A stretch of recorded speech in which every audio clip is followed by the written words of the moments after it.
You're listening to the We Are Libertarians Podcast Network. Find all of our shows at wearelibertarians.com.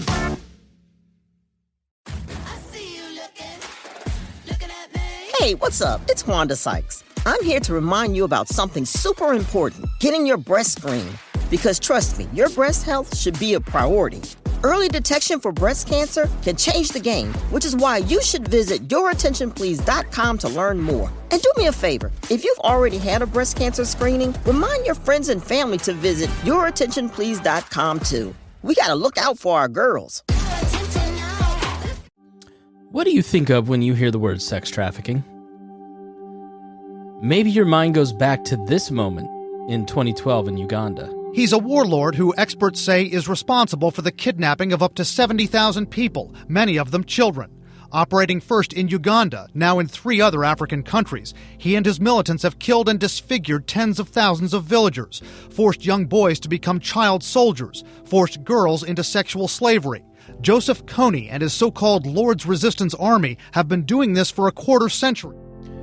Or maybe the image is The Sound of Freedom for you now. The movie starring Jim Caviezel portraying Tim Ballard, a former U.S. government agent who embarks on a mission to rescue children from sex traffickers in Colombia with daring rescues. No, Timoteo, the kid, Miguel, back with his father, huh? Yes. How'd that make you feel? Giving a child his freedom. Felt good. Like back rub good or chicken wings good? What kind of good are we talking about here? The kind that gives hope. Come on, amigo. You have been at this for 12 years. Why are you doing it? Because God's children are not for sale. Now, the words sex trafficking are being associated with another elite celebrity besides Jeffrey Epstein. Video of Sean Diddy Combs on Star Island amidst a sex trafficking investigation. Meantime, new details on the most recent lawsuit against him. His former music producer, Rodney Jones, says he was forced to solicit sex workers from the Booby Trap strip club. Jones is asking for $30 million in damages after accusing Diddy of sex trafficking, abuse, forced drug use, and sexual assault. Diddy has denied all of those allegations. Now, all of these accounts of the suffering of women and men undergoing commercial sexual exploitation dominate our media and mental images, but they're not the norm. The reality is that what was once called sex trafficking is happening in our own neighborhoods. And my guest today, Mark Steenbarger, is a filmmaker who works to liberate those trapped in a cycle of abuse. He shares with us the typical face of commercial sexual exploitation, what is being done to fight it, and how we can be vigilant with our own kids. Stay tuned for that conversation here on The Chris Spangle Show.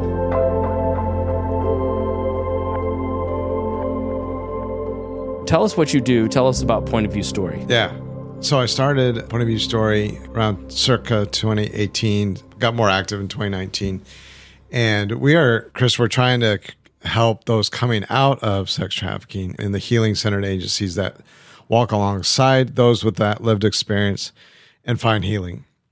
And what we have found, and which is good because this is the thing I'm good at, is creating moments. And so utilizing film, like actual movies, as a intervention tool or as a prompt to a conversation. Mm-hmm. Somebody's able to reflect and engage with the film, put themselves in that story, and processing that after the film with a trained facilitator, they can get unstuck on their healing journey. So our films are narrative, so that means they're fictional. They're stories that my crew and I write and create with our community of lived experience folks and clinical folks. And I work directly with an impact producer. Her name's Emily Taylor Ginger. She has over 10 years of counseling, of therapy with those, we call it, so to the term, use the term commercial sexual exploitation. And you mentioned under 18, and unfortunately children are very much part of this. So if you add children, the acronym can be CSEC, C-S-E-C, or CSE for commercial sexual exploitation. And so Emily has 10 plus years of working with those coming through that. And when my wife, who was working at the same agency back in 2019, that's when I learned that, oh my gosh, it's not this thing in Africa where they grab them into a white van and move them to another location. And it may be, right? And it may be. Yeah, actually, right. It is, right. But for here in Indianapolis and most of the United States, it is, and in my opinion, it's worse. And so my wife was a case manager working with Emily, and that's how we got connected. And that's when I learned, oh my goodness, can we create a moment for these young people to find healing? And Emily had her own story where she had a client who, when you go through an experience like that, you develop new beliefs that can get in your own way. And so one of that is very shame-based. And so if I said, Chris, you're worthy of having a podcast, I think you could be really good at it. Your shame could be so large, you'll say, Mark, no, I can never do that. And so well, now we're in a verbal loop, right? Like I can say that to you all day long. But if I can show you a film where you just watch the journey of somebody starting a podcast or key inciting incidents in a 5-minute dense film and ask you, what do you think he's feeling or she's feeling? And then you begin to process that and why not you, Chris? That just really pivots the belief. And that's how did you develop that technique? Because that to me seems very smart. It's hard for people to open up and admit, yes, look, that's not me. There's almost a defense mechanism with any kind of trauma for folks of, yeah, that's other people maybe, but that's not happening to me. That's not happening to me. And what did happen to me only happened to me. Yeah. Yeah. I mean, both I think are true. So it's very disarming the way that you've set this up. How did you arrive at that idea? I grew up in the church background where, regardless of someone's faith, if you look at Jesus from a storyteller's perspective, he used this structure called parables. Mm-hmm. And I was fascinated by that because they were short and they got people thinking. Yeah. And putting themselves in those stories. So I'm like, I'm just going to take that as a story structure. Instead of a 3-act play, let's do a parabolic, if that's a word, approach to this. And then also, if you Google cinema therapy, you will find tons of research and evidence how this has been studied. And so just leaning into that and also creating metaphors and abilities for folks to connect with an idea or a subtextual moment, I felt like, yeah, this should work. And I knew from my own experience watching Days of Thunder, if that tells you how, it's worth laughing. Yeah, Go ahead. Right. It's when I think of how I create trafficking videos, it always starts at Days of Thunder. Did you see it, Of course. Yeah. I was a huge race fan. I still am. Yeah. Tom Cruise, right? And there's that moment after his wreck and it's back, the journey back to getting back in the car or whatever. And there's that deja vu moment where that smoke screen's there. And what does he do? And that scene for me really stuck because we hit moments of life and all I see is smoke. And I just fear history will now repeat itself. But who's in my headset? Who's talking to me? Say, go hi. And why am I choking up right now about Days of Thunder? but like that just stuck with me, that image. And I literally took that frame and I printed it off and it's on my wall at home, like just to point back to that. So I was like, that moved the needle a little bit for me. Mm-hmm. How many times do we watch a documentary and get new insights and we're moved? A buddy of mine once said, you don't care what I have to say, but if I put to a song, you'll listen. And so I felt, this might have efficacy. And then I did sit down with a psychologist that does this work and Emily herself. The rest of her story was she showed her client who was stuck in that verbal loop I was alluding to earlier. So she showed her very young girls. It's a documentary Showtime did out of an agency that we would partner with called GEMS. And they documented 4 or 5 girls and their experience. And watching that, she immediately was like, that is me. Mm. And so both of those... Someone coming from the outside saying, look, this is a problem. And they see that and then they identify with it. So it almost is like a light bulb turning on for them. It really is. Epiphany moments. Yeah. Did you have a background as a filmmaker? So I have a background as a performing arts guy. So I went to college at Taylor University for computer science, did that for 29 years. But underneath that all, I was doing community theater. I was doing comedy sports and downtown Indy. On Mass Ave, doing stand-up. And then I started my own comedy troupe and we were traveling. I was making moments, as my wife put it. Mm-hmm. And when I learned what trafficking really is, I was like, oh my goodness, can they have a moment? Can we create a moment for them where they can just get those aha moments? We got stickers now that ask, what's your moment? And we're trying to create these aha moments, these epiphanies, these discoveries of the beliefs that they're holding, so that they can, now that they can identify it and they can see it, now we can process it. Now we can work with it. What does trafficking look like in a city like Indianapolis, 12th largest city, Midwestern city? Yes. Very, I don't know. If somebody outside of the country thought of America, they'd probably think of Indianapolis and the people in it, right? And it's not a dangerous city. It's not falling apart. It's actually a pretty great place to live, right? I'm trying to paint the picture for those of you who've been in Indiana. I think it's just boring and a little conservative, and it's not like the visions of San Francisco where everything's on fire, even though it's a very beautiful city and perfectly fine. Yes. What does that look like here in Indianapolis? Yeah. And I would say that also these models, if you will, for lack of a better term, are pretty consistent nationwide. In terms of the patterns of what happens. Yeah, the patterns of what's happened. For women and men. Yeah, and boys and girls and LGBTQ communities. Yeah, it's a term pimp controlled. Let's start with that language. It's this notion of typically a male will befriend a younger woman. So think 22-something befriending a 14-year-old. Okay. And he's able, and he's looking for vulnerabilities, but not. What's a little unfortunate is when you Google vulnerabilities, you'll see things like shelter, food access, things of that nature, which are true. Mm-hmm. But the vulnerabilities we're really zooming in on are things like self-esteem, identity, who do you trust, and things like a lot of our technology with Snapchat, things like that. Stranger danger is really harder to bring in. I was listening to Jonathan Haidt on Joe Rogan's podcast talk about his new book, and he's saying the instances of kids being abused or stolen out in the world are like way lower and doesn't exist anymore because they're all on Snapchat. They're all on Instagram. That's where your kids are being accessed by people who are predatory. Oh my gosh. If I wanted, when growing up, if I wanted to go on a date, I had to go to a front door, knock on the door, hope the dad liked me.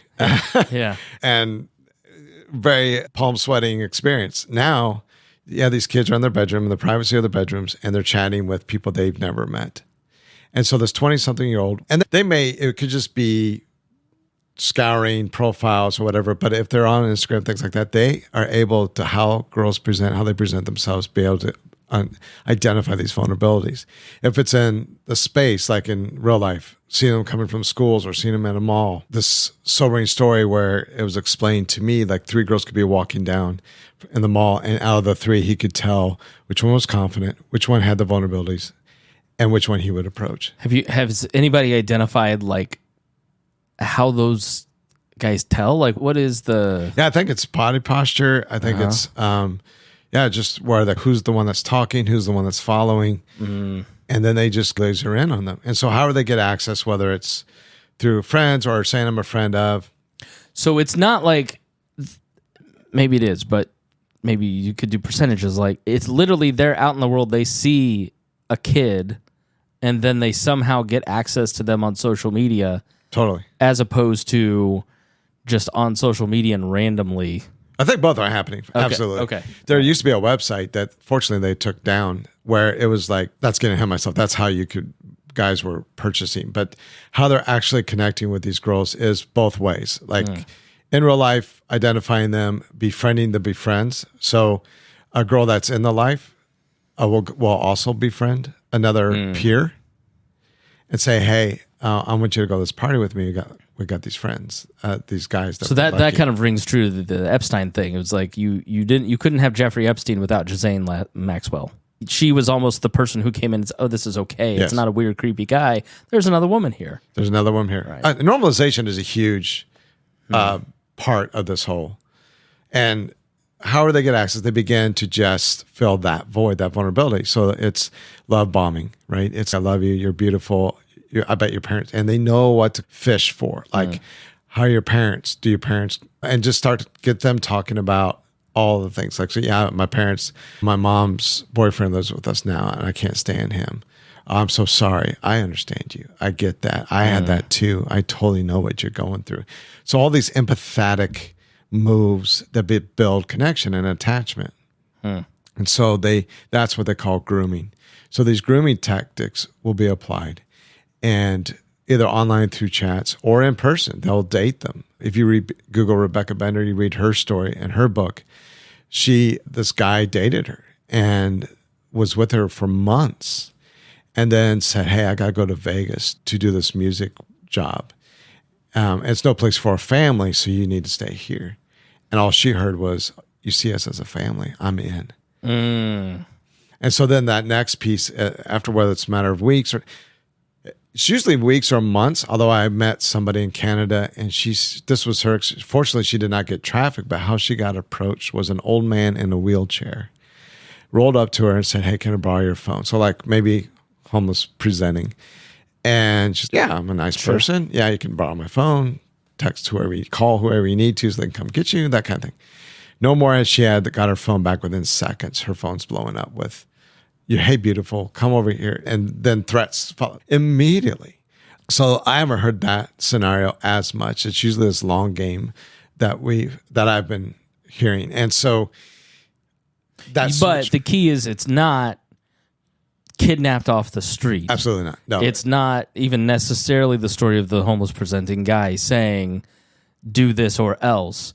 It's someone who is already vulnerable, being seduced over a long period of time. And, great way of saying it. Yeah. And as having a 5-year-old girl and a 9-month-old boy, the best way to avoid that as a parent is to just instill in my kids what? These vulnerabilities. And our films are centered around these vulnerabilities. And the buzzword we use is increase the protective factors. Because again, back to those 3 girls, the one that's confident, the one that knows who she is and her identity, and they won't touch her. They know their approaches will be futile, so they leave her alone and she's protected. Yeah, and so the best thing you can do is speak into your kids the value that they're loved unconditionally. I was in a meeting yesterday, and a guy says, he was pitching I am statements just as a good mental practice. And he goes, every night after I read my kids' stories, I go through I am statements. I go, who's beautiful? And she goes, I'm beautiful. I don't know how many he goes through, but like those practices, I think, are powerful. To the Days of Thunder, I don't want to make you weep again, but to the Days of Thunder, who's in your headset? What is that mental, for me, and I've talked about this on the show, but going through therapy for 4 years, twice a week for 2, I had a lot to work out, but it was all fixing that mental tape. Yeah. And even now, every day, there's something that happens. I'm sitting here going, today, I'm like, this person doesn't like me. Right. And then I have to sit there and go, are they having a bad day? Yes. It's not about you. It's like retraining that mental tape to go through. And so with our kids, we're trying to do that. My wife is much more secure, confident. But we're trying to instill that in our kids to protect them. Good mental hygiene, I guess, right? Yeah, totally. Almost the idea of, as Christians, it's Good Friday, right? When we're recording this, the catechism. Why do we have a catechism? It's you are constantly repeating the same things over and over because you're catechizing. And if your kids are on social media catechizing themselves with messages of depression, of anxiety, of whatever those messages are, they're catechized into a certain way of thinking, and that can have real world consequences, what I'm hearing you Absolutely. say. Those are the vulnerabilities. Yeah. And they could start with the tear down and gaslighting their parents, gaslighting their friends. So isolation is also a big piece of that. So when they finally meet in real life, the isolation begins, where they will remove her either literally from everybody or at least remove them from their connections, right? Take their phones or what have you, so that they become her world. That guy becomes It sounds so much like world. the episodes on domestic violence that we've done. Yeah. It's the same pattern. Yeah, it really is. It's just a deeper, darker route because at the end of the day, he has no true love feelings. He really is there just to monetize this whole exchange. And he's not going to do this to one girl. He's going to do it and repeat the process. And then pit the girls against each other and make them competitive to a point where the one that gets to stay with the pimp is called the bottom girl. And has higher status in this jacked up. And so he pits that against them and then uses reward systems and holds their money for them. But Financial dependency.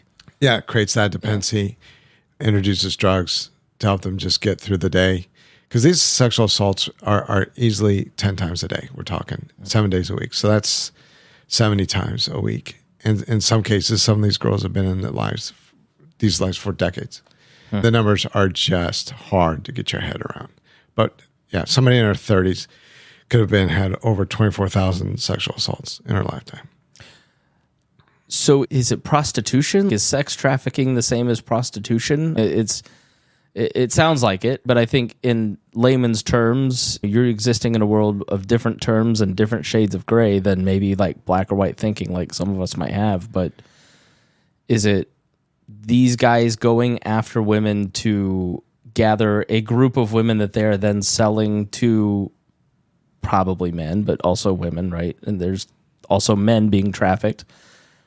And is that the bottom line? It's just like a pipeline to prostitution? Yeah, it's selling sex for sure. Okay. And yes, the idea of selling, so the buyer, sadly, is typically a 50-something-year-old white guy is the prominent buyer. And so he is collecting and selling these girls. And the Sound of Freedom did get this part right. They said a drug you can only sell once, but a body you can sell and resell. And so it is totally just a money thing. And back to the language of commercial sexual exploitation. It is a commercial move. It's a transaction to get money for sex. Again, but we're still just talking about the pimp-controlled paradigm. There's also familial trafficking where a mom will pimp out their kids for I saw in one of the videos a mom pimping out her son for decades. And they blew my mind. Yeah, and that is less of one guy just trying to profiteer from the prostitution, as you said, but it's really a survival skill that's gone left, and the mom is just utilizing that as a token, as a way to survive and a way to move through the world. And financially survive? To financially survive. Okay. Yeah, but rather than pressing into good services, they're actually doing this. And odds are she went through a similar experience. And again, that normalization takes place. You and I sit here like, how could you ever sell your kid? We can't get our head around that. But my mom did it to me and I'm okay. Look.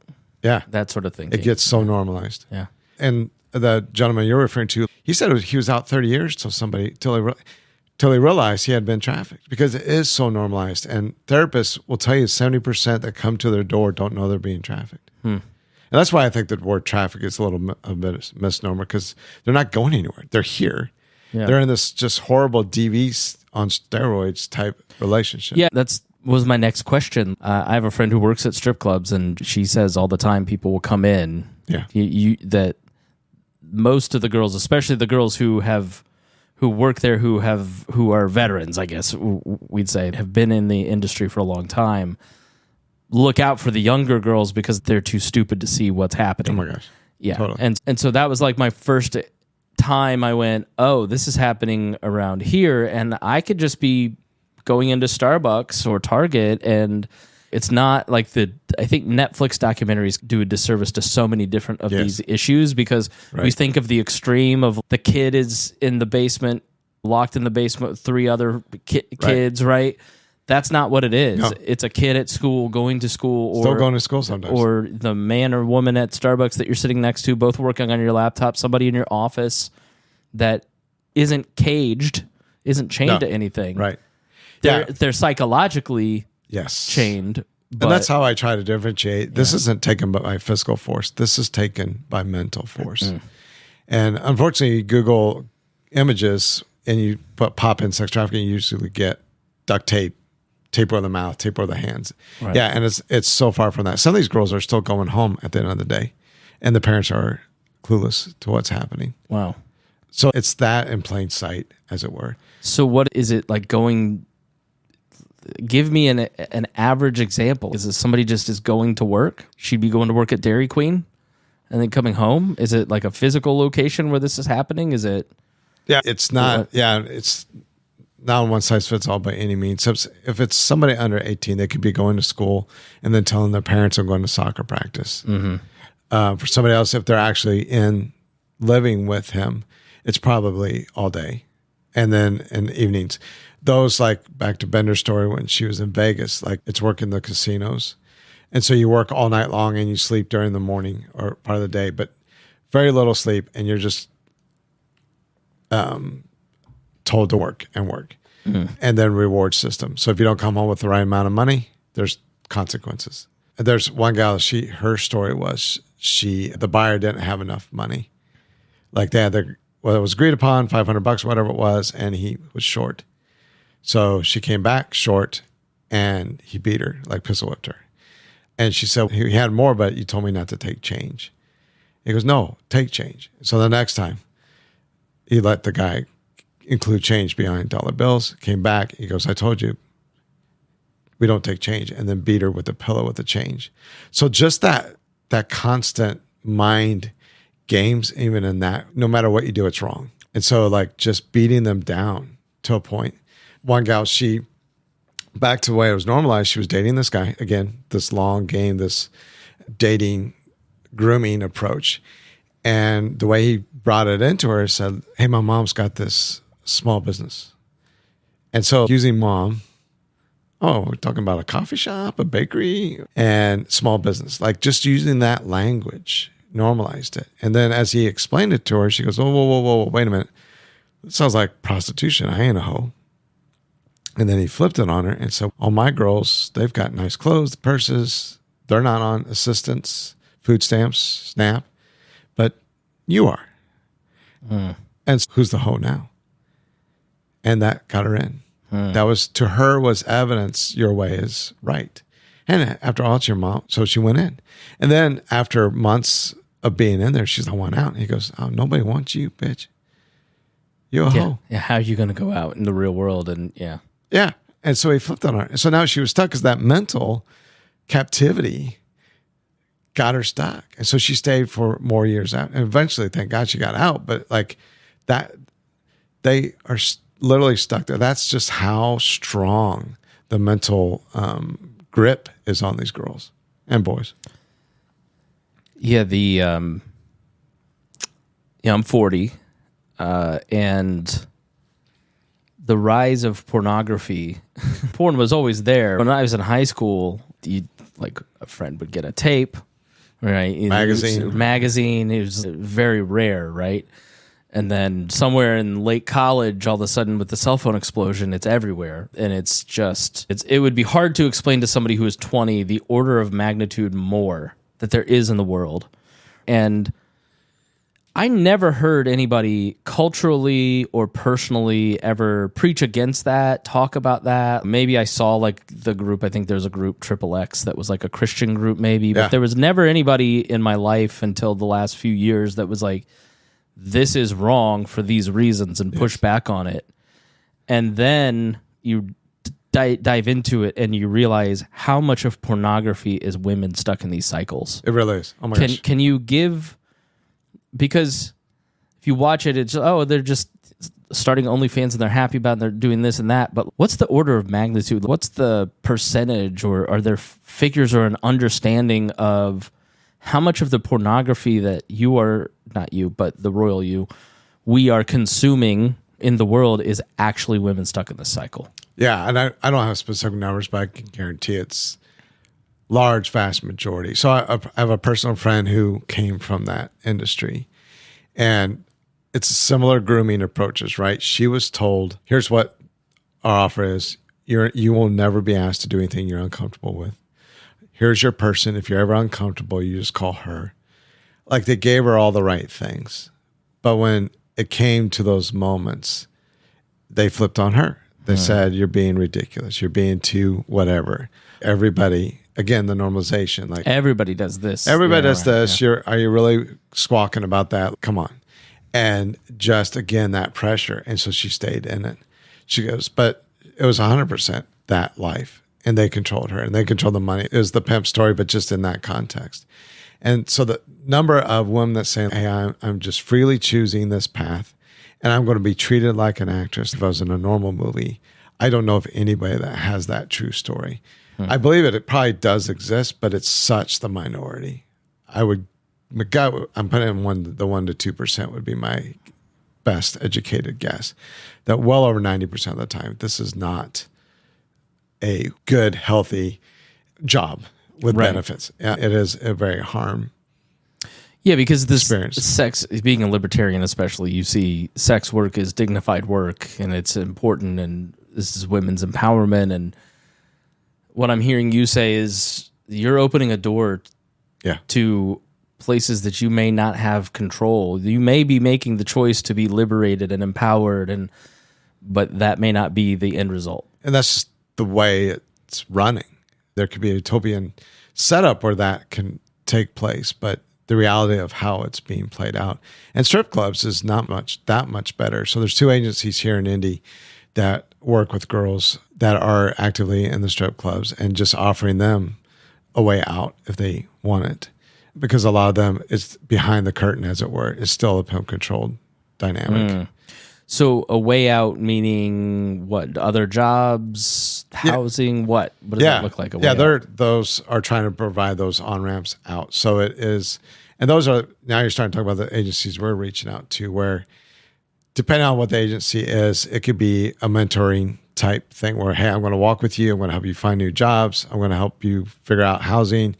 And they've brokered deals. In fact, there was an email came through yesterday. I forget what they're dubbing it, but the idea is when you're in this life, a lot of times financial things happen to you. So bad credit, all these things that just set you up for failure. So you can't get apartments and you can't get jobs because you have felonies or whatever. So there's a lot of work to decrim the girl who seemingly was consensual, but was under pimp control. And so she's the victim in this case. Therefore, she shouldn't bear these felonies on her record. So there's movements and work to get that removed. And part 2 of it is the financial black marks, right? So just getting rid of these bad credit things so they can get apartments. So these agencies are working with them to get those things set up, but also work with them to get better housing, better jobs, stable, and get just stabilized in the world. And it's very hard. It's quick money. And Harmony Grillo, she's out west and she has a place called LA Treasures. And she would say years out after being out of it, when money gets tight, her first thought is, I could make $500 in one night. And she has, which is a lot of money. It's a lot of money. It's very fast. And so your brain, even, we suppress the bad, we remember the good. And that's why a lot of these girls stay in the relationships too, because it was good. Those first 6 months were amazing. He saw me, took care of me. He spoiled me. We can get back to that. Yeah. The brain is a very tricky thing. It creates those grooves, and those grooves are very hard to change, those neurological grooves. This may be insensitive, right? But I think as I'm listening and I'm hearing this, my suburban white male libertarian brain goes, yeah, but there's a lot of personal responsibility here, right? Yeah. You chose to start an OnlyFans. You chose to go work as a stripper. You chose to date this person. These are your choices, and it led to these bad consequences. So why are you a victim? Yeah. How would you answer that person? Yeah, that's great, because we created a film around choice, and we have zero dialogue and a bunch of bad things, just nuanced bad things, battery dying, things like that on our phone. Because in these homes, they are saying that. They're saying this was, if I had just never gone to that party, if I would just never accepted that DM, if I just never would have did this or that, I wouldn't be here. And you can see how they get that, right? The dominoes lined up. But when it comes to choice, you did make a choice to show up at that place, or you made that choice to meet that guy, but you did not choose what he did to you. You did not choose. You trusted him. And he is the one that exploited that trust. He is the one that consciously, intentionally took advantage of that vulnerability. And that's why you are the victim. And it's interesting, though. They don't like, some survivors don't like the word, even word survivor or victim. They're like, no, I'm an overcomer. Mm-hmm. And they absolutely are. But in the true sense of the word, you are a victim because you were preyed upon. So that's not on you. You should be able to move through this world without fear and know that you're protected, and know that you're safe, and know that you have value. And somebody came along and they mentally took you. So in the same way, back to the African experience where they get grabbed and thrown into that white van, right? Is that their fault they were in the white van? No, in the same way. And that's what we're trying to help them ungrip, just like that classic scene from Good Will Hunting. It's not your fault. It's not your fault. What do you make of QAnon and the Epstein stuff and the internet and some of which, in some ways, I could see how it's good that this concept of, look, we need to be conscious of predators, and there may be more when, Yes. But like when you see some of that as someone who has experience and understanding of all this, what do you make of the internet conversation around trafficking and child abuse and all this? Yeah, I think it's misinformation. It really shows up in the ERs too. These girls are harmed. They're beat. When men purchase sex, there is this belief that I have carte blanche. I completed my part of the transaction. I gave you money. And so they feel this free will to do things. And so there are initiatives to reduce demand, buyer demand. And actually, if you get rid of the buyer, this thing goes away overnight.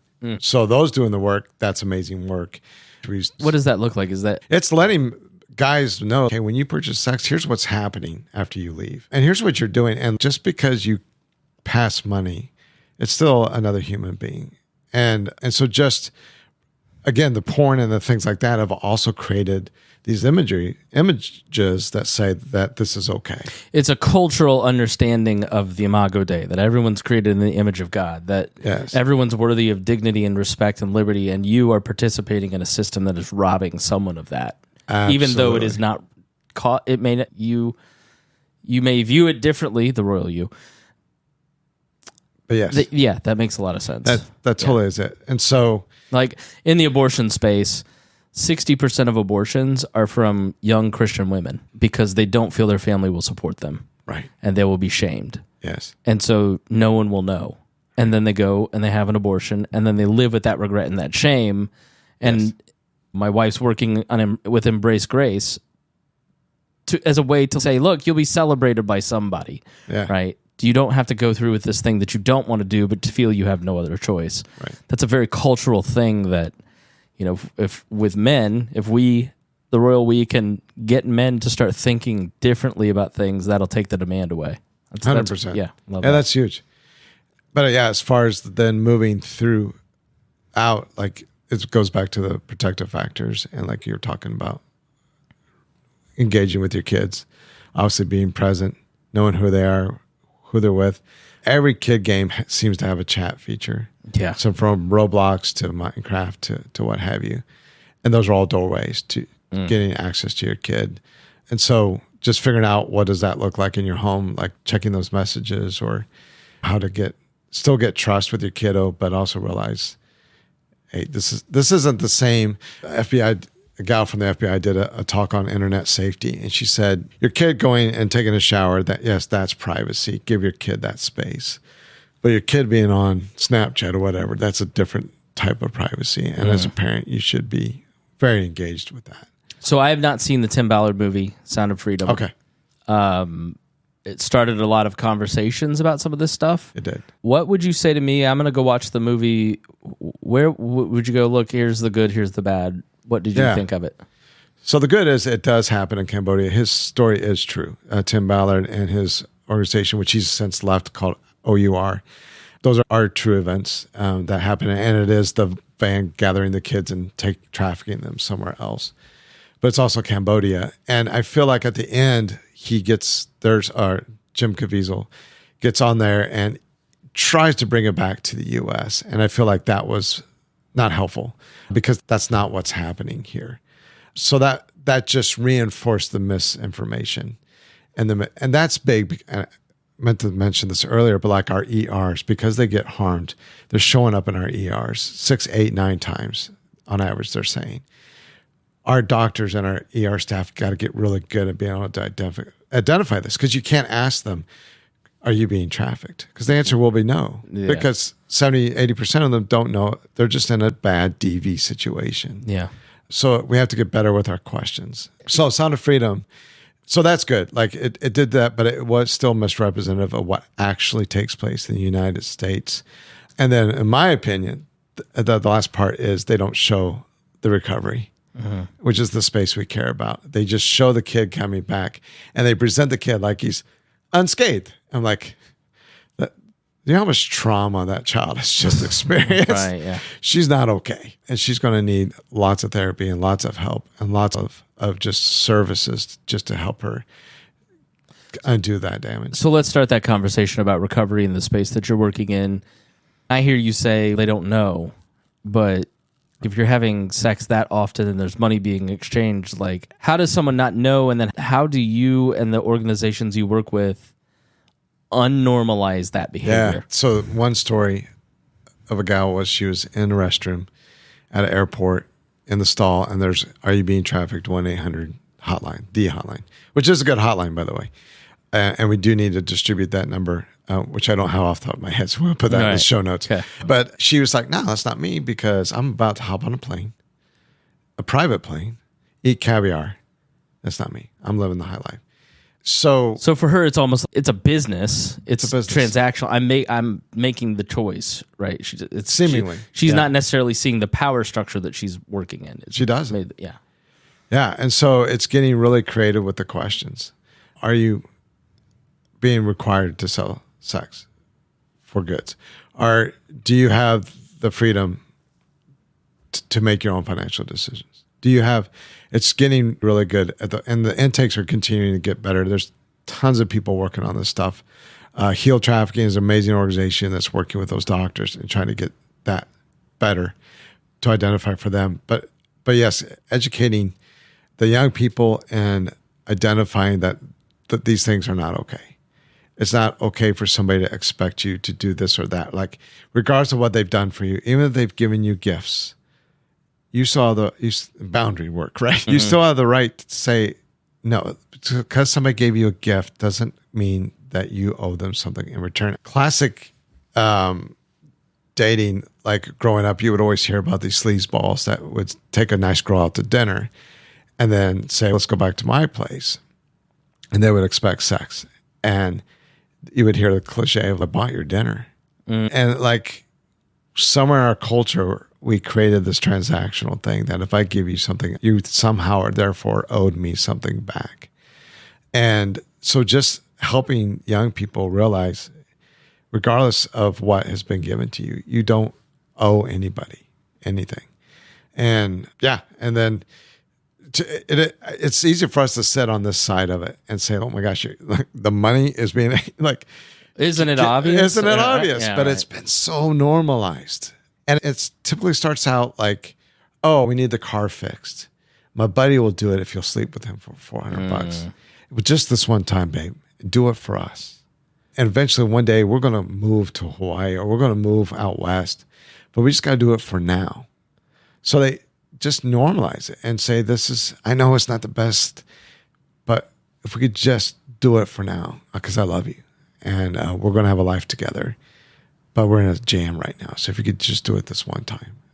And then they move the needle, and then they move the needle. And then you find yourself in those situations. You're like, and survivors, the number one question they get is, "Why didn't you just leave?" Yeah. And that's, so never ask us, dear listeners, never ask us, "Why didn't you just leave?" No, I think I know that seems obvious, but it does. Anybody who's lived past, I don't know, there's a lot of obtuse 60-year-olds, but like having been 40 and gone through things, you go, at the time, like, I just didn't think of it, didn't know any. It's not that I didn't know any better. I guess that's not the way to say it. That's just where I was in life. And then other people come along and show you a better way, or they make you think about things. Like the pornography example of, I never had anybody challenge it. I never thought about it that way. Let me think about that. And then in the opposite direction, the needle moves further. Yeah. Where you start to go, okay, I was pro-choice and now I'm very pro-life, especially after what we went through. Every person listening can relate to being in one mindset and then maybe 10 years later being in a different mindset. Oh my gosh, and that's yes. a gradual process of changing your mind and your frame of reference. Yeah, frame of reference is so huge. Yeah. Yeah. And so that statement of like, "Why didn't you just leave?" And a lot of these agencies we work with, the girl will call that number. There's this story where a lady gives them a business card and says, "If you ever need help, call us," or something. And they memorize the number, this, that, and the other. And so they finally call the number and they go to, is it Made? Is the TV show, Netflix show Made? Yeah. Might tap into this a little bit. I think one of her peers just disappears or whatever. Like, yeah. So they'll call and they'll even call and that person will come and pick them up. Yeah, it is Made. Yeah, it is. Yeah. She's at that. It's a great show. And it's probably more accurate than Sound of Freedom. don't watch it. Yeah, don't watch it with your wife if she's been through stuff because it's triggering. Yeah, no, it's authentic. Because it's stuff. very authentic, yeah. And she's at a home, and then her best friend goes back. They have all these conversations about how horrible he was and how awful and how they're getting it together, and then she's just gone one day because she went back with him. And this film has been brought up. This was validating to our work too. So the clinician I work with, she had a client actually say, "Have you seen Maid?" And she wasn't able to articulate her own story, her own. She didn't have the words for it, but she was able to reference Maid and say what I'm feeling. That's what happened to me. And yeah, so even as they make that phone number, and they get there and they now have this housing and they have this job, go back. And the phrase I've heard so many times is, as hard as it is to get out of the life, it's harder to stay out. It's like the sirens of the Odyssey. Yeah. Just calling them back. Because our brains are saying like, oh, but the money was good. And at least I knew. Our brains are also like, that which is known is comfortable, right? What we know says so much. And how many guys have been in the same job 50 plus years? Maybe not so much anymore, but they would never leave because they just knew that job, but they hated it. Yeah. Why don't you go get a new job? I know this job. And that's a very light version of this, but it's just a deeper version of that. Like, why didn't you leave? Where would I go? I had zero money. Who can I trust? He'll find me.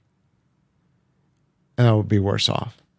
And when they return, they are rarely rewarded. And so it just reinforces that. If you leave again, it'll be worse. So why? So now but sometimes they do leave. And what does help is with those few moments they are in care, words can be planted into them, seeds can be, and hopefully with our films, visuals can even stick with them so that they do run back.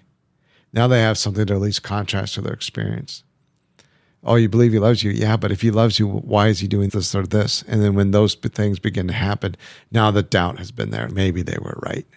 So how are your films shown? How do you get access to men or women who are in these situations? How do they come across what you do at Point of View Stories? Yeah, so there are conferences across the nation. Well, in fact, we'll be in Utah next month in about 2 weeks at the Sheltered Alliance. Shared Hope puts on a big one called Juvenile Sex Trafficking Conference every fall between DC and another city. And a lot of these agencies, folks doing this work, come to these conferences. And so we typically have a booth and we introduce ourselves and share what we're doing. Also, we're in common email groups, passing information, or online through LinkedIn. I'm also volunteering for Violence Against Men and Boys, which will be taking place in Miami this June. So getting in contact with those people and sharing our work through those channels. And we have a streaming platform that our films sit on. And so our members that actually implement the films, that's how they gain physical access to the films. And then they just weave it into their treatment plans, their therapies, their groups that they do. What's the most common? Is it homes? Can I relate it to domestic violence? Here we have the Julian Center, which is a shelter, and women can go to some place like that to help transition them if they're in a violent situation, especially. Are there homes? Are you adding on services? Again, sorry to use the word traffic, but the anti-trafficking movement, are they adding on services to those homes, or are there specific resources that are very common that we just don't hear about as much for women who are involved in these situations? Yeah, I volunteered at the Connor House with their outdoor mulching for several years. And it's just a physical home in Carmel.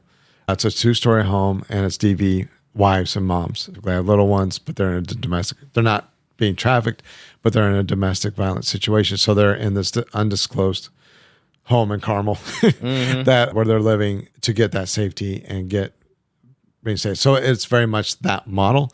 It's the staffing and the servicing that comes with it, because while both are in harmful situations, the one that's gone through a commercial sexual exploitation, their experience and their trauma work is going to be different than somebody in a DV. It's similar, but it's also more complex. So complex trauma, the CPTSD, is more prevalent in the trafficking lived experience versus the domestic violence potentially. So there are different, just being more the kind of trauma informed and things of that nature. So there are curriculums and materials and resources specific to somebody coming through the trafficking experience versus the DV. So they, at least today, they tend to be different agencies with different funding models and different trained staff and different resources.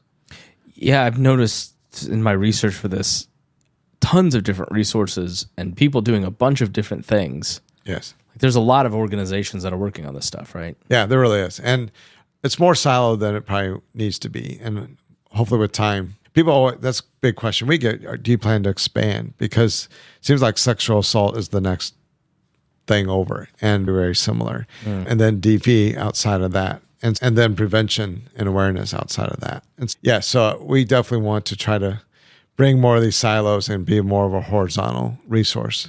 Why do you think this isn't talked about, or as I feel like domestic violence and sexual violence are, I feel like it's talked about more? Yeah. Is it just, is this just less prevalent, and that is it that people don't want to give up their behaviors that contribute to these systems, and so they don't want to confront it? Or like, why is it not on the same plane as those two issues that are very related? And historically, there's behind the eight ball. DV's been around 40 plus years, so we've had time to get those services. The services around domestic violence, we should. Oh yeah, sorry. Domestic violence goes way back. Right. Yeah. Unfortunately. Yeah. No, you're right. The services, and so I don't. Which is mind blowing that it's only the 80s that we really start taking that. Yeah. Seriously. Yeah. That's wild. So I think we're just behind in that regard, and so another very stark evidence of that is, I mentioned complex trauma, or CPTSD for short. It's to this day, at this moment, is not in the DSM. So those who don't know what the DSM is, it's the Bible for mental health. Yeah. It's everything the U.S. works off of. The WHO just added it. And so why that's problematic is we can't treat something that doesn't exist, right? Yeah. And so when you go to get things codified and things of that nature, it's not. Now, and that shades matters, of it are there. That matters for insurance purposes? Exactly. Right, for insurance purposes, treatments, to be able to, for the therapies and funding the modalities. From foundations and tax write-offs. And so right. You look at you mentioned therapy earlier. So typically when you go see a therapist, they have a modality that they're tapping into. Cognitive behavioral therapy, CBT for short, that's one. Internal family systems, IFS, that's one. Emotional focus therapy, that's one. And there's many more. But all those were born out of looking at the specific context. Now we're talking about the commercial sexual exploitation experience. None of these modalities had that in mind. So they just don't fit well. So now there's one on the horizon called NARM, N-A-R-M for short.